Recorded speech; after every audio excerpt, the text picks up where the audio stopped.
RSS प्रमुख मोहन भागवत आज सुपौल के वीरपुर पहुंचे, जहां उन्होंने सरस्वती विद्या मंदिर का उद्घाटन सह लोकार्पण किया। डॉक्टर मोहन भागवत ने विद्या भारती द्वारा संचालित सरस्वती विद्या मंदिर वीरपुर सुपौल के नवनिर्मित भवन का लोकार्पण बिल्कुल वैदिक मंत्रोच्चारण के साथ किया।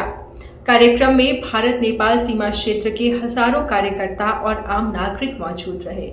इस मौके पर विद्या भारती उत्तर बिहार के वृत्त निवेदन लोक शिक्षा समिति बिहार के प्रदेश मंत्री डॉक्टर सुबोध कुमार ने किया। सरस्वती विद्या मंदिर वीरपुर के इस लोकार्पण समारोह में आरएसएस प्रमुख डॉक्टर मोहन भागवत ने कहा कि आज का ये कार्यक्रम हम सबके लिए संकेत है कि जो भी दुर्भाग्य के दिन हैं अब बदलने वाले हैं। उन्होंने कहा कि किसी भी कार्य की सफलता के लिए अलग अलग प्रकार के विविध प्रयास करने पड़ते हैं। हमें लोक कल्याण की भावना को लेकर कार्य करना चाहिए। कार्य की सफलता के लिए पुरुषार्थ करना होगा। जो कार्य पद्धति चलाएगा वो तो मनुष्य ठीक से चलाएगा तो चलेगी।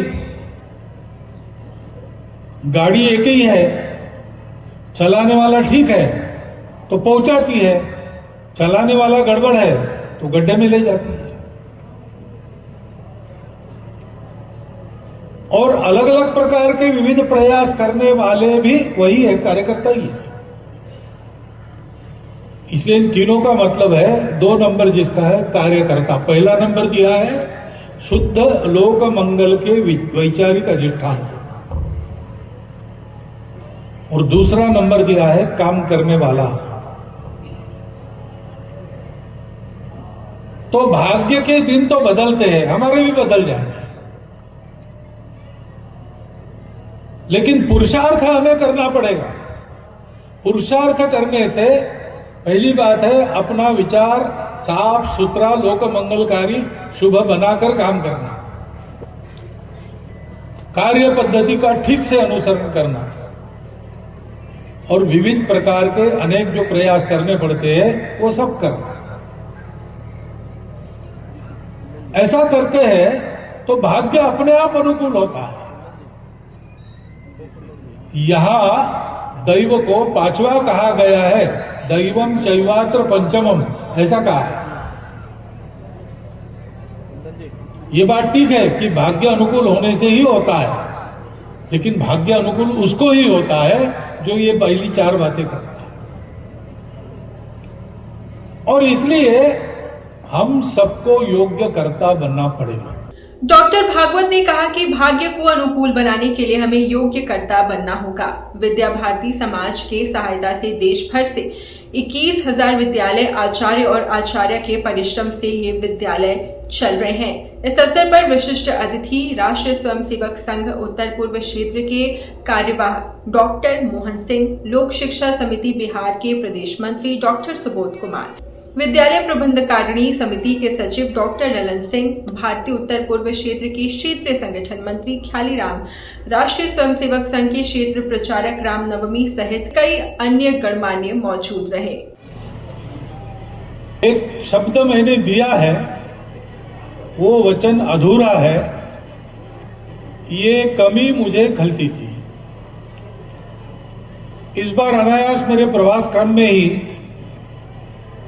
उत्तर बिहार का प्रवास निश्चित हुआ, तो ये भी अवसर मिला कि मैं यहां पर आऊं। तो अवसर मिला इस संघ के अधिकारी, वो की श्रेय की बात है।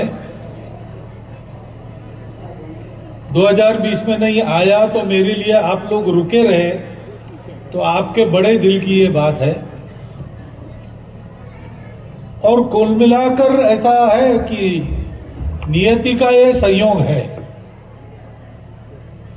ऐसी छोटी छोटी बातों से कुछ नियति की इच्छा प्रकट होती है, ऐसा कहते हैं। तो देश की सीमा पर, भारत की सीमा में, नेपाल के पड़ोस में एक स्थान है, वहां संघ के सरसंघ चालक पहली बार आए।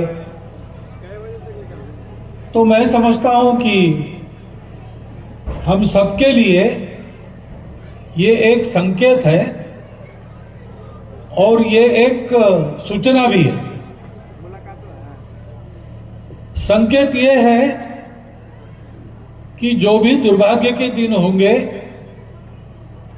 वो अब बदलने वाले हैं।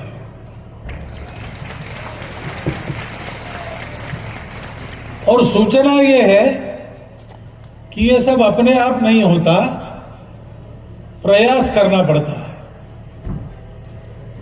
इस कार्यक्रम में व्यक्तिगत गीत कौन सा गाना चाहिए ये हमने तो तय नहीं किया, लेकिन व्यक्तिगत गीत में भगीरथ का उल्लेख है और भगीरथ के चरण चिन्हों पर चलकर हम आ रहे हैं, ऐसा कहा है। भगीरथ की कहानी हमको पता है। सारे उत्तर भारत को और सुजल सुफल मलयज शीतल बनाने के लिए स्वर्ग से गंगा का अवतरण, अनेक अवरोधों के बावजूद उस गंगा का इस प्रदेश से सुचारू रूप से प्रवाहित होना और गंगा सागर तक उसका आभास चलना, जिसकी तपस्या, जिसके सतत पीढ़ी दर पीढ़ी प्रयास के कारण हुआ, वो रघुकुल का वंशधारक राजा भगीरथ,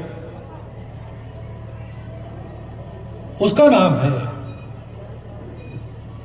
तो प्रयासों की आवश्यकता रहती है। भाग्य जो है, भाग्य तब अनुकूल होता है। भगवत गीता में कहा गया, अधिष्ठानम तथा कर्ता करणंच पृथक विधम विविधाश्च पृथक चेष्टा दैवम चैवात्र पंचमम। तो दैव यानी भगवान की कृपा या भाग्य, इसका नंबर 5वां है, पहला नहीं है। पहला है अधिष्ठान।